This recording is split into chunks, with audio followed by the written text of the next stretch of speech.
$100,000 floral arrangements suffocated the grand cathedral, masking the stench of a crumbling empire. A paralyzed crime lord sat abandoned at the altar, surrounded by grinning enemies. Then a heavy-set cleaning woman stepped onto the marble, extended a calloused hand, and asked the impossible "Shall we dance?"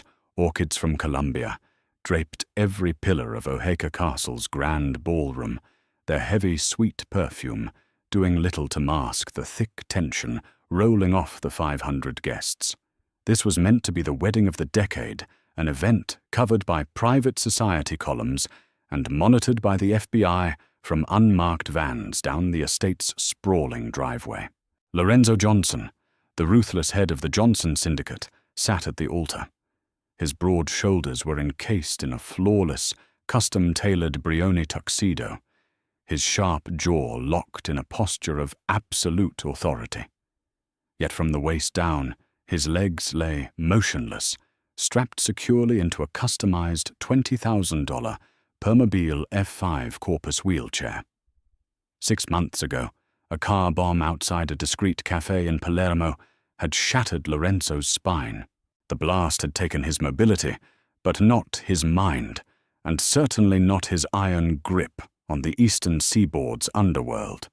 Today was supposed to be his ultimate victory, a marriage to Victoria Astor, a union that would bridge the bloody violent history of his family with the sterile, old-money political influence of hers. It was a strategic alliance, forged in backroom deals at the exclusive Core Club in Manhattan. Minutes bled into hours. The string quartet, seated near the imported marble altar, had cycled through Pachelbel's canon, in D so many times the cellist's fingers were visibly trembling under the heavy stares of capos and underbosses. Lorenzo remained perfectly still, his dark eyes scanning the pews.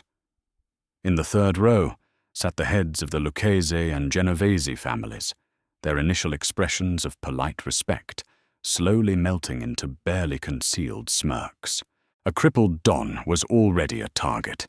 A publicly humiliated crippled Don was a dead man walking. Richard "Richie" Moretti. Lorenzo's underboss finally approached the altar. Richie's heavy wingtip shoes clicked against the floor, a sound that seemed to echo like gunshots in the sudden, suffocating quiet of the room.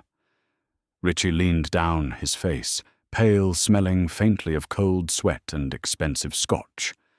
"Boss," Richie muttered, his voice barely carrying over the scraping of a cello bow. "We just got a ping from her security detail. She's gone. Victoria boarded a private jet at Teterboro 20 minutes ago. She took a flight to Geneva." Lorenzo's expression did not change. He did not blink. Alone. Richie swallowed hard, his Adam's apple bobbing above his tight collar. "No, boss. She's with your cousin, Dominic. They cleared out the offshore accounts linked to the Astor merger before they took off." Humiliation was a luxury Lorenzo could not afford. The betrayal sliced deep, a serrated knife twisting into his gut, but he refused to bleed in front of the sharks circling in the pews. Dominic, his own blood, had not just stolen the bride and the money. He had orchestrated this spectacle to publicly castrate Lorenzo in front of the commission. "Very well." Lorenzo said, his voice a low, gravelly baritone that betrayed none of the volcanic rage threatening to crack his ribs. "Announce that the bride has fallen ill. Clear the room. We reconvene at the safe house in Brooklyn." Lorenzo reached for the sleek, matte black joystick mounted on the armrest of his wheelchair. His thumb pressed the primary ignition, intending to pivot the heavy machine and roll down the aisle with whatever dignity a paralyzed man could muster. The joystick flashed a violent flashing red. Lorenzo frowned, pressing the manual override sequence. Nothing happened. The heavy reinforced motors beneath his seat were completely dead. He pushed the backup battery switch. Dead. A chilling realization washed over him, colder than the Palermo winter. His Mechanica man Dominic had personally vetted had serviced the chair this morning. Dominic hadn't just stolen the bride. He had severed the power coupling. He had intentionally marooned Lorenzo at the altar, turning his state-of-the-art mobility device into a heavy, useless anchor. "Richie," Lorenzo whispered, his knuckles turning white as he gripped the armrests. "The chair is dead. I can't move." Richie's eyes widened in sheer panic. To physically carry the Don out of the room like a helpless child would destroy the last remaining shred of his authority. The Lucchese family would order a hit before midnight. The room was already murmuring, the whispers growing louder, sharper. Guests were shifting in their seats. The illusion of power was shattering piece by piece under the vaulted ceilings of Oheka Castle. Lorenzo was trapped a king, locked in a gilded cage of his own broken body, waiting for the wolves to strike. Panic is a quiet, creeping thing before it screams. Bianca Miller stood near the grand, heavy oak doors at the back of the ballroom, clutching a silver polishing cloth in her damp hands. At 28 years old, Bianca was an employee of elite event staffing, earning $22 an hour to be entirely invisible. She was a woman of undeniable size, unapologetically fat, with thick, powerful thighs that chafed beneath her cheap polyester skirt, wide hips, and a soft, heavy belly that strained against the apron strings tied around her waist. Her face was round, flushed with the heat of the room, and the physical exertion of hauling catering trays all morning. Society told Bianca to shrink, to hide, to apologize for the space she occupied. But right now, standing in the shadows of billionaires and killers, she was the only one seeing the room clearly. She had spent her life observing people who looked past her. Because of her weight, people assumed she was slow or invisible or insignificant. They spoke freely around her. They dropped their guard. Earlier, while arranging napkins near the coat check, she had seen Dominic Johnson slip a small metallic object to a man with a scarred neck. She had noticed the sharp, distinct scent of battery acid lingering near the altar when she swept the marble steps. Now, looking down the long, agonizing stretch of the aisle, Bianca saw the paralyzed man sitting frozen in his high-tech chair. She saw the panicked, subtle tugging of his underboss.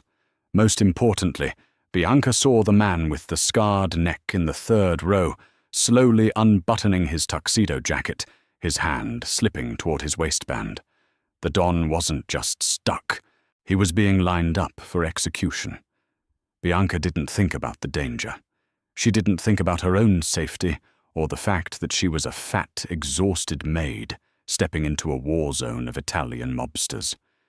She only saw a man who, despite his millions, was utterly defenseless, stripped of his dignity and his mobility. She knew the biting sting of humiliation entirely too well. Wiping her sweaty palms on her apron, Bianca stepped out of the shadows. Her heavy black work shoes squeaked slightly against the polished marble.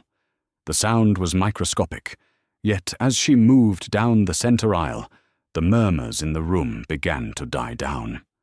The wealthy elites, the hardened criminals, the high society socialites, they all turned to stare at the large woman in the ill-fitting uniform marching purposefully towards the altar. Richie reached for his concealed weapon, his eyes darting to Bianca. "Hey, what the hell do you think you're doing? Get back to the kitchens." Bianca ignored him.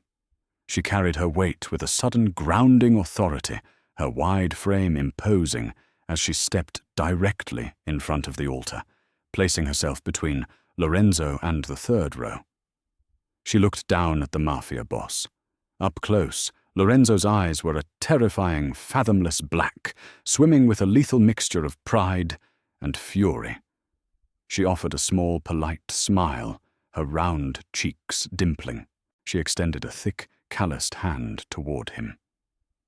"Shall we dance, Mr. Johnson?" Bianca asked, her voice clear and surprisingly steady, cutting through the silence of the massive cathedral room. Lorenzo stared at her, genuinely violently thrown off balance. "Excuse me," he rasped. "Your chair," Bianca said, her voice dropping to a low whisper meant only for him and Richie. "I saw the manual release levers by the rear axle when I swept earlier. It's heavy, but I've got the weight to push it. Let me move you." Before Lorenzo could object, Bianca stepped behind the massive custom wheelchair. She was heavy, and right now that weight was her greatest asset. She leaned her soft, substantial body against the back of the heavy metallic frame, reached down, and threw the manual override latches with a loud metallic clack. The lock disengaged. "Play something faster," Bianca barked over her shoulder at the terrified string quartet. Shocked into obedience, the cellist immediately tore into a fast, aggressive Vivaldi piece. With a deep breath, planting her thick legs firmly on the marble, Bianca pushed. The 300-pound chair plus Lorenzo's weight glided forward. But Bianca didn't just push him toward the exit like an invalid. She understood the assignment. She understood pride. Using her wide stance and core strength, she pushed the chair in a sweeping, elegant arc across the front of the altar. She swung him around the heavy rubber tires, gripping the marble, creating a beautiful spinning dance. Lorenzo instantly caught on to the charade. He straightened his spine, lifting his chin, masking his vulnerability with a cold, terrifying smile aimed directly at the Lucchese family. To the room, it didn't look like a rescue. It looked like a calculated, arrogant display of dominance. A don dancing with a servant while his bride fled. As she spun the chair, pulling him closer to the side exit, Bianca leaned down her chest, brushing the back of his tuxedo. "Mr. Johnson," she whispered urgently into his ear, the Vivaldi masking her words. "There is a puddle of battery acid under where you were just parked. And the man in the third row, the one with the scar, he has a suppressed weapon." Lorenzo's eyes widened infinitesimally. He shifted his gaze exactly as Bianca planted her heavy work boots and violently jerked the wheelchair to the left. Puffed! Puffed! 2 suppressed rounds shattered the stained glass exactly where Lorenzo's head had been a fraction of a second before. The marble altar chipped, spraying white dust into the air. The illusion of the dance shattered. The ballroom erupted into absolute chaos. Women screamed, men drew firearms, and the heavy mahogany pews were overturned as the 5 families scrambled for cover. "Hold on!" Bianca yelled over the deafening roar of gunfire. Using all of her mass, she threw her entire body weight behind the heavy chair, driving her legs like pistons. She rammed Lorenzo's wheelchair through the heavy side doors of the sacristy, bursting into the narrow, dimly lit hallway, just as a hail of bullets chewed through the heavy oak behind them. They were alive. But the war for the Johnson Empire had just begun, and the Don's life was now in the heavily calloused, unexpectedly capable hands of a caterwaiter from Huntington. Gunpowder and pulverized marble choked the air of the narrow sacristy. Inside the dimly lit room, the deafening roar of automatic weapons from the ballroom was muffled only slightly by the thick, reinforced oak doors. Bianca did not stop moving. Her chest heaved, her breath coming in ragged, adrenaline-fueled gasps, but her grip on the heavy, rubberized handles of the Permobile F5 wheelchair remained absolute. "Service elevator." Bianca barked, her voice stripped of any subservient customer service polish. "Elite event staffing strictly forbids us from using the main halls. I know the blueprints of this castle better than the security team." Lorenzo Johnson sat rigidly in his chair, brushing a thick layer of white plaster dust from the lapels of his Brioni tuxedo. His dark eyes flicked up to the woman looming behind him. She was sweating profusely, her flushed, round face set in a mask of pure, unadulterated concentration.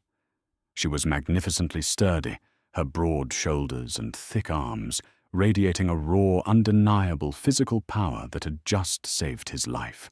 "Lead the way, Bianca," Lorenzo commanded, his baritone voice a low rumble. Richie burst through the sacristy doors a second later, his Glock 19 drawn, his face smeared with someone else's blood. "Boss, the Lucchese crew is sweeping the perimeter." Dominic paid off the outer guard detail. "We are completely boxed in." "Not completely," Bianca interjected, shoving her substantial weight against the heavy chair and pivoting it toward a narrow archway hidden behind a tapestry. "The loading docks. The catering vans are parked out back near the secondary kitchen. The keys are always left in the ignitions for rapid unloading." Richie looked at her, his eyes wild with panic. "A catering van?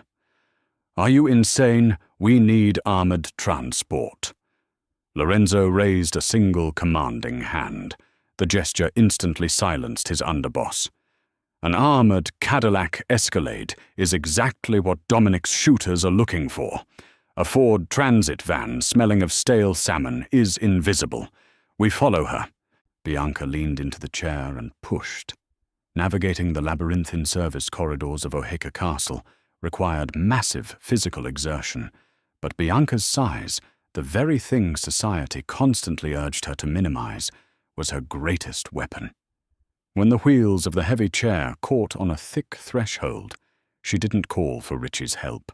She planted her heavy, thick-soled work shoes onto the concrete floor, engaged her powerful thighs, and forced the 300-pound machine over the obstacle with a loud grunt. Descending in the freight elevator, the trio stood in suffocating silence. Lorenzo watched Bianca discreetly. She was breathing heavily, her hands resting on her wide hips, her cheap uniform stained with sweat and dirt. Most civilians would be weeping, paralyzed by the sudden eruption of mob violence. Bianca simply looked pissed off. "You handled yourself remarkably well back there." Lorenzo noted his calculating gaze measuring her. Bianca wiped a bead of sweat from her forehead. "Growing up as the fattest girl in a tough neighborhood in Queens teaches you a few things, Mr. Johnson. Mostly it teaches you that shrinking in the corner just makes you an easier target. You have to take up your space." Lorenzo felt a strange, unfamiliar spark of profound respect ignite in his chest. Society looked at his paralyzed legs and saw a broken king. Society looked at her large body and saw an invisible servant. They were both entirely underestimated. Ding. The elevator doors scraped open, revealing the cavernous, fluorescent-lit loading dock. 3 white catering vans sat idling, their rear doors thrown open. The kitchen staff had long since fled the gunfire, leaving a chaotic mess of half-empty chafing dishes and discarded aprons. Richie sprinted ahead, sweeping the dock with his firearm. "Clear! Get him on the hydraulic lift," Bianca instructed, jogging toward the nearest van. She slapped the large red button on the back of the truck, lowering the metal ramp. Richie pushed Lorenzo onto the platform, and Bianca hoisted them up into the dark, cramped cargo hold. The air inside smelled sharply of garlic, sterno fuel, and damp cardboard. "I'll drive," Bianca stated, climbing directly into the driver's seat. Her wide frame filled the space comfortably. She threw the heavy van into gear. "Where to?" "Red Hook," Lorenzo answered from the back, his voice steady despite the indignity of being wedged between stacks of dirty catering plates. "Pier 41. I own a decommissioned meatpacking warehouse there. It operates under a blind shell company. Dominic doesn't know it exists." Tires squealed as Bianca slammed her heavy boot onto the accelerator. The van lurched forward, breaking through the rear service gates of the estate, just as 2 black SUVs filled with armed men tore around the front driveway. Bianca merged seamlessly onto the Jericho Turnpike, blending in perfectly with the afternoon commercial traffic. The billionaire mob boss and his loyal underboss were effectively smuggled out of a war zone inside a rolling kitchen. Rain began to lash against the windshield, as the van rumbled over the cobblestone streets of Brooklyn. Pier 41 was a desolate stretch of decaying industrial architecture, shadowed by the towering rusted cranes of the waterfront. Bianca navigated the van into an alleyway, pulling right up to the rusted corrugated metal doors of Lorenzo's warehouse. Richie hopped out manually, hauling the heavy doors open on their rusted tracks. Bianca drove the van inside, cutting the engine. The silence that followed was heavy, broken only by the drumming of the rain on the tin roof. Inside the warehouse was a stark contrast to its dilapidated exterior. The space had been converted into a state-of-the-art tactical safe house. Racks of encrypted servers hummed in the corner. A fully stocked medical bay sat behind glass partitions, and a massive mahogany desk dominated the center of the room. It was the nerve center of a ghost. Bianca lowered the hydraulic lift, allowing Richie to pull Lorenzo out.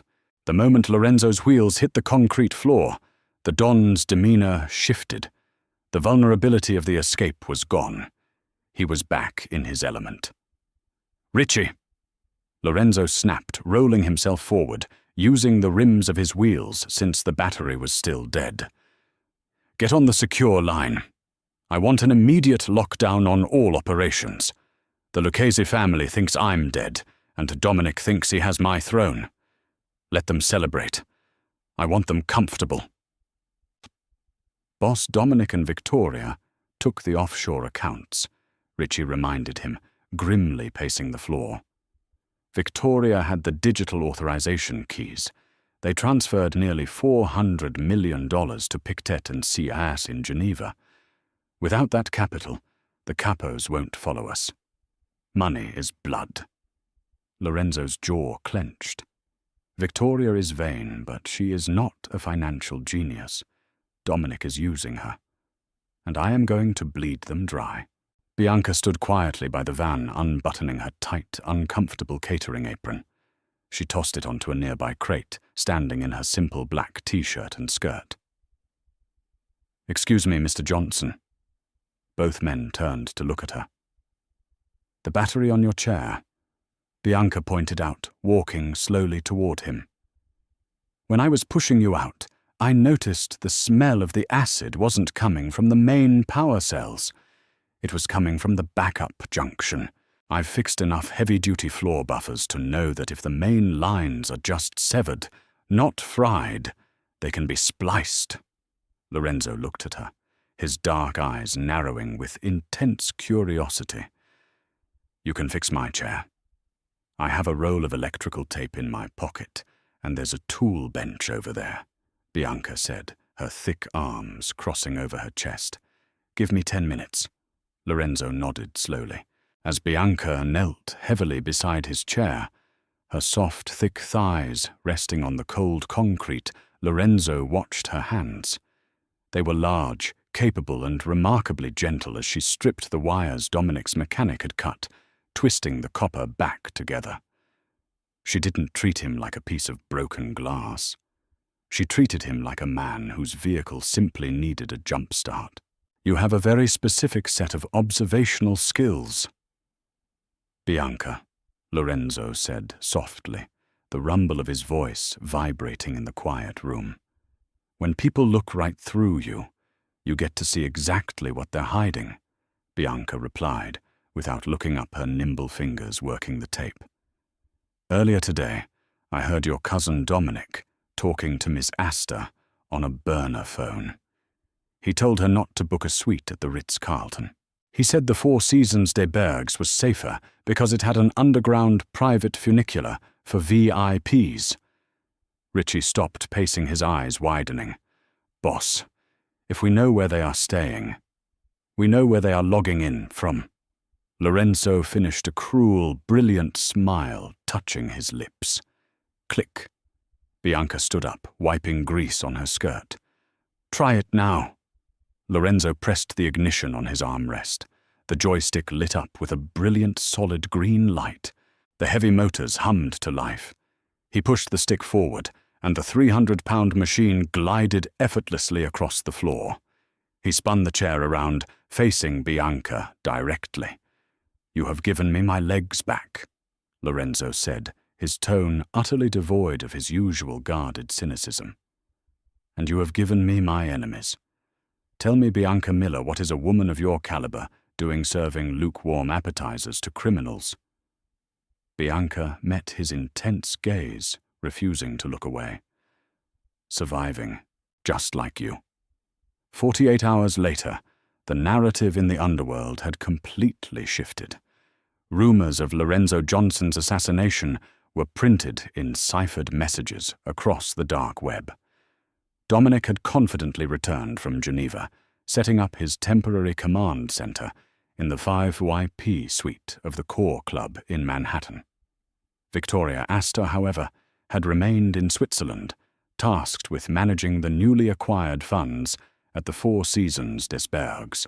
Inside the Red Hook warehouse, Lorenzo sat at the mahogany desk, surrounded by glowing monitors. Bianca stood beside him, holding a steaming mug of black coffee. Over the past 2 days, she hadn't left his side. She had become his sounding board, her sharp, pragmatic mind cutting through Richie's overly aggressive tactical suggestions. A deep, unspoken intimacy had rooted itself between the paralyzed Mafia Boss and the heavy-set maid. He valued her intellect. She valued his respect. "The IP address is locked," Lorenzo announced, his fingers flying across his customized wide-set keyboard. "She is accessing the Pictet and C portal, using the hotel's secure Wi-Fi routed through Dominic's VPN. "Can your hacker intercept the authorization tokens?" Bianca asked, leaning over him. Her proximity brought a warm scent of vanilla and laundry soap that Lorenzo found wildly intoxicating. "Better," Lorenzo smirked. "Victoria is using biometric authentication, but she doesn't realize that my accounts at Pictet possess a dormant dead man's switch.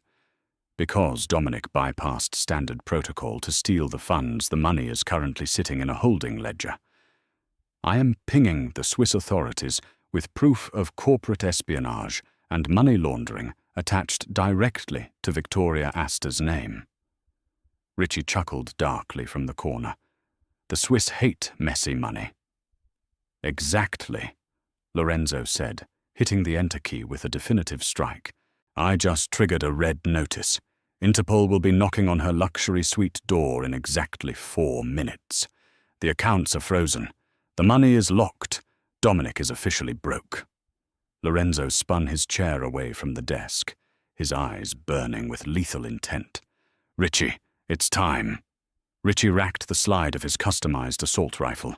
"I'll rally the loyalists. We hit the Core Club in 20 minutes. "No," Lorenzo corrected softly. "We don't hit the club. We invite Dominic to his own funeral." An hour later, Dominic Johnson sat in the lavishly appointed lounge of the Core Club, sipping a $2,000 glass of Macallan. He was flanked by 3 heavily armed Lucchese soldiers. He was the new king of New York. His burner phone buzzed. It was a text from an unknown number. "Your bride is in a Swiss federal prison. Your accounts are frozen. Meet me where it started, or the 5 families will see the ledgers proving you stole from them to fund your coup." Dominic's face drained of color. He stood up abruptly, his glass shattering on the floor. "Oheka Castle," he whispered to his guards. "Get the cars, now." Midnight draped Oheka Castle in heavy, suffocating shadows. The police tape from the wedding massacre had been torn down, leaving the grand ballroom an empty, haunting cavern of bullet-riddled marble and dead orchids.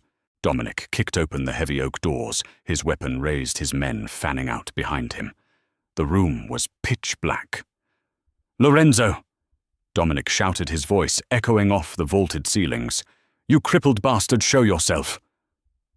A single brilliant spotlight snapped on, illuminating the shattered altar. Lorenzo Johnson sat in his wheelchair, perfectly still, his hands resting elegantly on his armrests. He looked like a dark god carved from obsidian. "You stole my bride, Dominic." Lorenzo's voice boomed through a hidden PA system, chilling the blood in Dominic's veins. "You stole my money. You tried to steal my life. But you forgot one critical rule of this business." From the shadows behind the altar, heavy footsteps echoed. Bianca stepped into the light. She was no longer wearing a maid's uniform. She was dressed in a sleek, custom-tailored black trench coat that draped beautifully over her wide, powerful frame. In her steady hands, she held a suppressed tactical shotgun. "You never overlook the invisible people," Bianca said, her voice a deadly calm wave that washed over the room. Dominic sneered, raising his pistol. "You brought a fat maid to kill me." Before Dominic could pull the trigger, the shadows lining the upper balconies of the ballroom shifted. Red laser sights painted Dominic's chest, his forehead and his throat. Richie and 50 loyal Johnson soldiers stepped out of the darkness, their weapons locked on the traitors. Lorenzo pressed his joystick, rolling slowly down the marble steps via a ramp Bianca had installed hours earlier. He stopped mere inches from his terrified cousin. "She isn't a maid, Dominic," Lorenzo said quietly, his eyes blacker than the night outside. "She is the woman who pushed me through hell when you left me to burn. She is my partner." Lorenzo didn't need to give the order. The click of 50 safeties disengaging was enough. Dominic dropped his weapon, falling to his knees as the realization of his total defeat crushed him. The Lucchese guards surrendered instantly, knowing they had been outplayed by a master. Lorenzo turned his chair, looking up at Bianca, the massive, beautiful woman who had unapologetically claimed her space in his violent world. She lowered her weapon, a soft, triumphant smile gracing her dimpled cheeks. "Shall we go home, mister?" Johnson, Bianca asked, extending her hand just as she had done 2 days prior. Lorenzo reached out his strong fingers, wrapping securely around hers. He pulled her close, the warmth of her heavy, comforting presence anchoring him entirely. "We shall miss Miller," Lorenzo murmured, kissing the back of her calloused hand. "We shall. If you want to see how Bianca and Lorenzo survive the night and take back the Johnson Empire, hit that like button, share this story with your friends, and subscribe to the channel for Part 3 and Part 4. Don't miss the explosive finale of this Mafia romance,